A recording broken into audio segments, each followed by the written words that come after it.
Hey hello guys, welcome to complete Python programming. এর আগের ভিডিওতে আমরা দেখেছি আমরা একটা বেসিক কোড আমরা কিভাবে লিখতে পারি। সো আমরা এর আগে আমাদের ফার্স্ট প্রোগ্রাম আমরা লিখেছি। ওকে, সো আজকের ভিডিওতে আমরা দেখবো আমরা পাইথনকে কিভাবে ক্যালকুলেটর হিসেবে ব্যবহার করতে পারি। ওকে, সো এখন প্রশ্ন আসতে পারে কেন পাইথনকে ক্যালকুলেটর হিসেবে ব্যবহার করব, আসলে ক্যালকুলেটর তো অলরেডি আমাদের কাছে আছে। সো জাস্ট এটা দেখানোর জন্য আসলে মানে পাইথন দিয়ে আমরা স্ক্রিপ্টিং করতে পারি। ওকে, এবং পাইথন দিয়ে আমরা বড় বড় কোডও করতে পারি।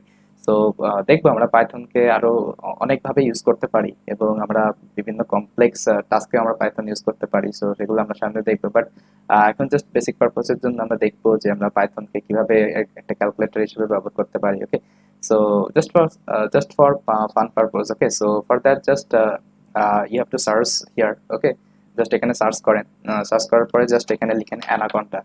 তো এখানে যদি অ্যানা লিখেন তাহলে দেখেন এখানে অনেকগুলো আপনারা যেহেতু যেহেতু অ্যানাকন্ডা এনভায়রনমেন্ট ইউজ করতেছি। ওকে, সো আপনারা যদি অ্যানাকন্ডা এনভায়রনমেন্ট ইউজ করেন সো আপনাদের এইগুলো আসবে।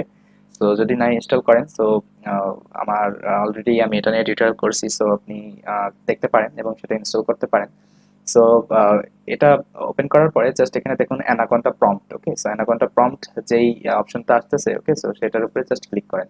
So it is nothing but it's command line utility. Okay, so আমরা যেটা আমরা মানে আমরা বিভিন্ন ক্লিক করে করে আমরা যে কাজগুলো করতে পারি, সো আমরা একই কাজ কিন্তু এখানে কমান্ডের মাধ্যমে করতে পারি। Okay, so that's why we use sometimes command line utility. Okay, so দেখবো আমরা সামনে কিভাবে আমরা কমান্ড লাইন ইউটিলিটি আমরা আরো অ্যাডভান্স কাজ ইউজ করতে পারি, বাট এখন জাস্ট মানে বেসিক পারপোজের জন্য আমরা জাস্ট এখন মানে এটা ইউজ করব। সো ভিডিও শুরু করার আগে আপনারা যদি আমার চ্যানেলে নতুন হয়ে থাকেন সো অবভিয়াসলি সাবস্ক্রাইব করবেন। Okay, so my channel name is DSwithBappy, and here I also discuss about data science, machine learning. Okay, so if you want to learn so you can join. Okay, so let's go to the concept. Okay, so এটা open করার পরে just এখানে লিখবেন just Python. ওকে, যদি এখানে Python লিখেন, Python লিখে যদি এন্টার করেন তাহলে দেখুন এখানে কিন্তু আপনার পাইথনের ভার্সন এগুলো দেখাইতেছে। ওকে, সো এখন এটা আমি যখন এখানে পাইথন লিখে এন্টার করলাম এখন কিন্তু আমার ইন্টারপ্রেটারটা অর্থাৎ পাইথনের ইন্টারপ্রেটারটা কিন্তু এখান থেকে অ্যাক্টিভ হলো। ওকে, সো দেন আমি কিন্তু এখানে কোড লিখতে পারি।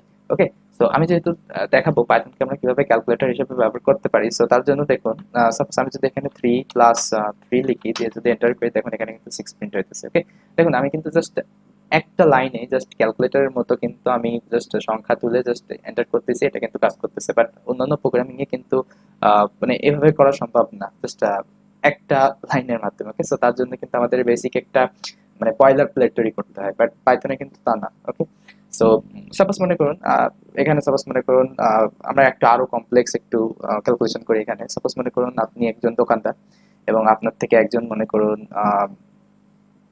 3 টাকা দামের হইতেছে সাপোজ মনে করুন 2টা চকলেট নিয়েছে। ওকে, দেন মনে করুন আবার আরেকজন মনে করুন 5 টাকা দামের মনে করুন 3টা চকলেট নিয়েছে। ওকে, আবার আরেকজন মনে করুন 7 টাকা দামের মনে করুন আহ 7 টাকা দামের মনে করুন 5টা চকলেট নিয়েছে। ওকে, সো এখন যদি আপনি এটা হিসাব করেন জাস্ট এখানে জাস্ট দেখেন, আপনি যদি এখান থেকে এন্টার করেন তাহলে দেখুন এখানে কিন্তু টোটাল ক্যালকুলেশন চলে আসতেছে। ওকে, দেন আমরা আরো কমপ্লেক্স আমরা ক্যালকুলেশন করতে পারি, যেমন হইতেছে 45 multiply by 90 then divided by 45। Okay, আমরা যদি এটা এন্টার করি দেখুন আপনাদের কিন্তু এক্স্যাক্টলি সেম এক্স্যাক্টলি রাইট অ্যান্সারটা আসতেছে। ওকে, সো এভাবে কিন্তু আমরা পাইথনটাকে আমরা কিন্তু ক্যালকুলেটর হিসেবেও ইউজ করতে পারি। Okay, so easily. ওকে, আপনার এখানে ইভেন আপনারা এখানে কিন্তু কমপ্লেক্স নাম্বারও ক্যালকুলেশন করতে পারেন। সাপোজ মনে করুন সো এখানে কিন্তু আপনারা কমপ্লেক্স নাম্বারও ক্যালকুলেশন করতে পারেন। ওকে, সো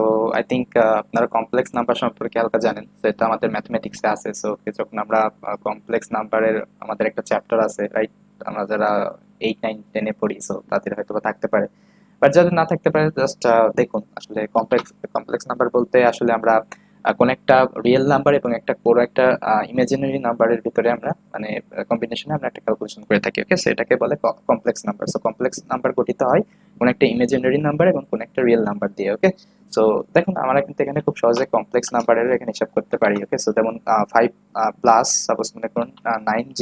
ওকে, সো এখানে 9j হইতেছে ইমাজিনারি নাম্বার এবং 5 হইতেছে রিয়েল নাম্বার। সো সাপোজ মনে করুন এর সাথে আমি যোগ করব 6 প্লাস 6 প্লাস মনে করুন 6j। ওকে, সো আমি যদি এটা দিয়ে জাস্ট এখানে এন্টার করি তাহলে দেখুন এটা কিন্তু পারফেক্টলি ক্যালকুলেশন মানে রেজাল্ট দিতেছে। ওকে, সো এভাবে দেখুন আপনারা কিন্তু মানে কমপ্লেক্স নাম্বারও এখানে ক্যালকুলেশন করতে পারেন। Okay, just just like our calculator. Okay, so হ্যাঁ, এভাবে কিন্তু আমরা পাইথনকে ক্যালকুলেটর হিসেবে ইউজ করতে পারি। Okay, so just just just not only calculator, আমরা পাইথন দিয়ে অনেক কিছু করতে পারি। Okay, so you have no idea what can I do. Okay, so I think we are going to see. Okay, till then just wait for. Okay, and let's see what happen. So এখন যদি আমরা আমাদের ইন্টারপ্রেটারটা যদি এখান থেকে exit করতে চাই, তো তার জন্য জাস্ট আমরা এখানে এক্সিট লিখে দেবো। তো আমরা যদি এক্সিট লেখার পর জাস্ট এখানে parenthesis open and parenthesis close করি, দিয়ে আমরা যদি এন্টার করি তাহলে কিন্তু দেখেন আমাদের আবার মানে এটা আমাদের ইন্টারপ্রেটারটা ক্লোজ হয়ে গেছে। ওকে, সো এভাবেই আজকের টিউটোরিয়ালে এটাই ছিল। সো আমরা দেখলাম পাইথন আমরা কিভাবে ক্যালকুলেটর হিসেবে ইউজ করতে পারি। দেন আমরা সামনের ক্লাসে আমরা আরো কিছু দেখবো। সো সামনের ক্লাসে আমরা দেখবো আসলে আমরা পাইথনে কিভাবে কমেন্টস লিখতে পারি। দেন আমরা দেখবো স্কেপ সিকোয়েন্স কি। ওকে, so till then, thank you guys for watching this video, and I will see you next time.